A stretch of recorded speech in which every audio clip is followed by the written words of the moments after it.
The sweet, sweet scent of liberty. Appeals court throws a wrench into the narc squad's nose job.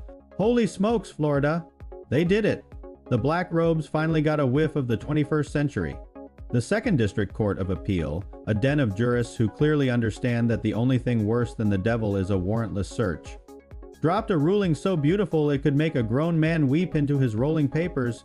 It was Judge Nellie Kuzum, bless her enlightened soul, who delivered the main payload, a righteous hammer blow to the nanny state's favorite sniffer dog substitute, the cannabis plain smell doctrine. For generations, man, that distinct, unmistakable, glorious odor of the devil's lettuce was an instant golden ticket for any badge-wielding, power-tripping flatfoot to tear your vehicle apart like a crazed raccoon in a trash heap. The scent was the crime. The perfume of peace was the pretext for persecution. But now? Poof! Thanks to the legalization of medical Mary Jane and the rise of glorious hemp-derived goodness, that magnificent aroma is no more immediately indicative of criminal activity than the smell of burnt toast or a stale tuna sandwich.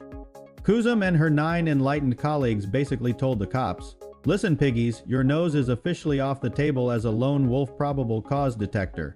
Go back to the drawing board. Find a new shtick. They're forcing the fuzz to treat cannabis like actual evidence. They have to look at the totality of the circumstances. That's like asking a vampire to tally up his tax deductions."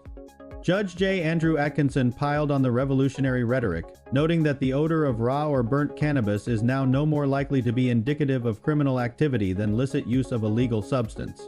Translation: that smell is now the scent of freedom, baby, not a felony. But hold the phone, folks, because you know the old guard had to pitch a fit. Enter the gloom and doom chorus of dissent, led by Judge Craig Vellante, who sounds like he hasn't inhaled anything but stale air and fear since the Nixon administration. He, along with his co-conspirator, Judge Enli Gaylord Moa, name that just reeks of puritanical panic. Vellante is clearly terrified that the good, sober citizens, the ones who probably already need a tranquilizer just to navigate the I-95 merge, will be wiped out by a tidal wave of chill, legally medicated drivers. Fear not, Vellante. The only thing this ruling erodes is the ability of a bored patrolman to ruin a perfectly good Saturday afternoon based purely on his olfactory prejudice. This isn't about decriminalizing high-speed fender benders. It's about reclaiming the Fourth Amendment, man. It's about sticking a psychedelic cactus right up the nose of the plain smell doctrine and telling the government to keep its snooping appendages out of our private lives. Give me liberty, or give me a sniff test with actual evidence. The revolution smells herbal. Now that's Florida AF. On Duke Channel 13.